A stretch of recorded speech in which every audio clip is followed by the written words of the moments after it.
2020, DaBaby was one of the most dominant rappers in the world. He had a #1 album, one of the biggest songs of the year, and he was performing at nearly every major festival. Rockstar stayed at the top of the Billboard Hot 100 for 7 weeks, and it felt like every playlist, every radio station, and every award show had his name attached to it. At that point, it honestly looked like nothing could slow him down. But what makes this story crazy is not how big he got, it's how fast it all started falling apart.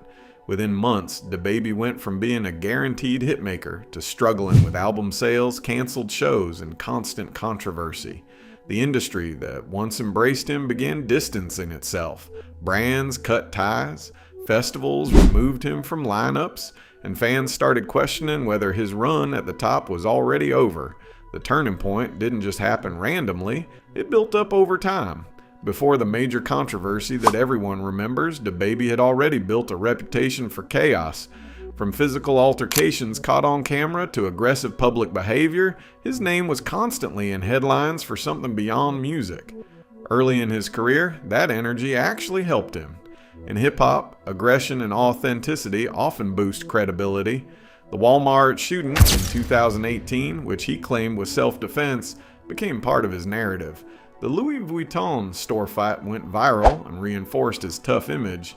For a while, controversy added to his brand instead of hurting it. But there's a difference between controlled controversy and repeated incidents stacking up. By 2020, he had released 3 major projects in a short period of time. Baby on Baby, Kirk, and Blame It on Baby all performed well commercially. Rockstar, featuring Roddy Ricch, turned him into a global name. He was collaborating with artists like Megan Thee Stallion, Post Malone, and Lil Baby. His momentum was real, and his presence in the industry was solidified. However, as his fame increased, so did the scrutiny. Critics began pointing out that his musical formula wasn't evolving. Many listeners felt his flow sounded repetitive across multiple songs. What once felt energetic and unique started feeling predictable. While hardcore fans stayed loyal, the broader audience began to lose some excitement. And in an industry where attention spans are short, repetition can quietly chip away at dominance.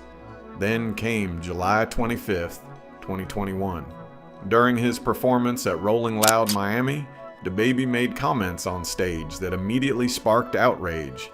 The remarks targeted the LGBTQ+ community and referenced HIV in a way that many considered insensitive and harmful.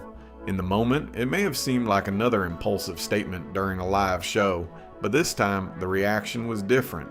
Clips spread across social media within minutes. Major artists publicly distanced themselves from him. Dua Lipa, who had collaborated with him on a remix of Levitating, made it clear she did not support the comments. Elton John criticized the misinformation. Advocacy groups condemned the remarks and called for accountability. What started as a few sentences during a festival performance quickly escalated into a full-blown industry crisis. Within days, the consequences became financial. Lollapalooza removed him from their lineup. Governor's Ball followed. Austin City Limits followed. Day in Vegas followed. One by one, festivals dropped him. For an artist who had been headlining major events just months earlier, the shift was dramatic. Festival performances are not just about exposure. They are about serious money. Losing those slots meant losing both income and visibility. Brand partnerships collapsed as well. Boohoo Man ended their collaboration with him. Other potential deals quietly disappeared. Radio stations reduced spins. Streaming platforms reportedly pulled his songs from key playlists. Even if not officially announced in every case, the industry reaction was obvious. At first, DaBaby doubled down. He defended his comments and dismissed the backlash. That response intensified criticism. Eventually, he issued a formal apology and expressed willingness to educate himself. But by that point, the damage was already done, and here's where things get even more interesting. The controversy didn't just hurt his reputation, it exposed how fragile his momentum actually was. In April 2020, Blame It on Baby debuted with over 120,000 first-week units.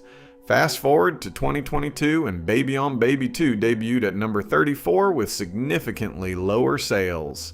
The drop wasn't small, it was dramatic. A joint project with NBA YoungBoy also underperformed compared to expectations. The numbers told a clear story. The mainstream audience was no longer as invested. By the time 2022 was in full swing, the damage was no longer theoretical, it was measurable. Album sales had dropped, streaming momentum slowed, headlines were no longer about dominance, but about decline. And in hip-hop, perception is everything. Once the narrative shifts from unstoppable to fallen off, it spreads quickly. What makes DaBaby's situation more complex is that the controversy alone wasn't the only factor. The industry has seen artists survive scandals before, some even come back stronger, but survival depends on timing, public sentiment, and adaptability. In DaBaby's case, the backlash happened at the exact moment when his musical formula was already being questioned. For nearly 2 years, his sound had stayed consistent. The same aggressive delivery, the same cadence patterns, the same energy. At first, that consistency built brand. Eventually, it created fatigue. Listeners began to predict how each new verse would sound before it even started. In a genre driven by evolution, predictability becomes dangerous. When Baby on Baby 2 underperformed, it confirmed what critics had been hinting at. The drop in first week numbers wasn't minor. It was a signal that the casual audience had disengaged.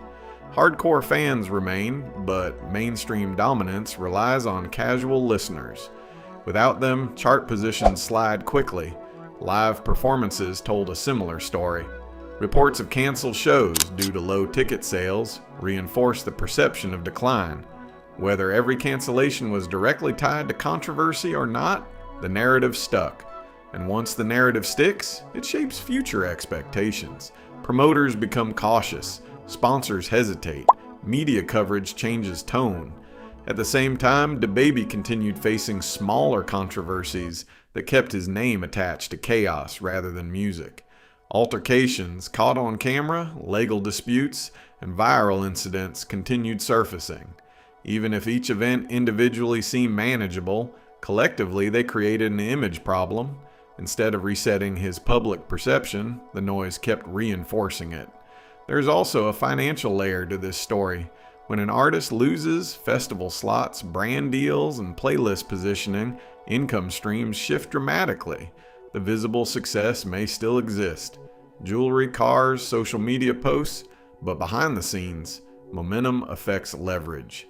The industry runs on leverage. When you're at the top, you negotiate from power. When numbers decline, that leverage weakens. However, here's the part that makes this story unfinished. Despite the decline, DaBaby never completely disappeared. He continued releasing music. He maintained a core audience. He remained active online. And in hip-hop, staying visible matters. Some artists fade entirely after backlash. He didn't. The bigger question is whether he can rebuild mainstream trust. Comebacks in rap usually require 3 things: reinvention, accountability, and a strong musical shift. Reinvention means evolving the sound. Accountability means showing genuine growth. And a strong musical shift means delivering a project that forces people to pay attention again, regardless of past controversy. So far, DaBaby has shown flashes of reflection, but not a full transformation. His apologies address the controversy, but public memory in the internet era is long.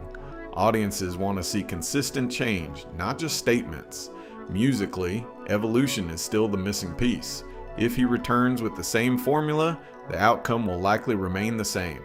But if he experiments, collaborates strategically, and reshapes his image around growth instead of aggression, the door isn't fully closed. It's important to remember how fast he originally rose. In just 2 years, he went from regional buzz to global dominance. That kind of acceleration proves he understands attention. The challenge now is sustaining it differently. What ultimately hurt DaBaby wasn't a single moment, it was timing.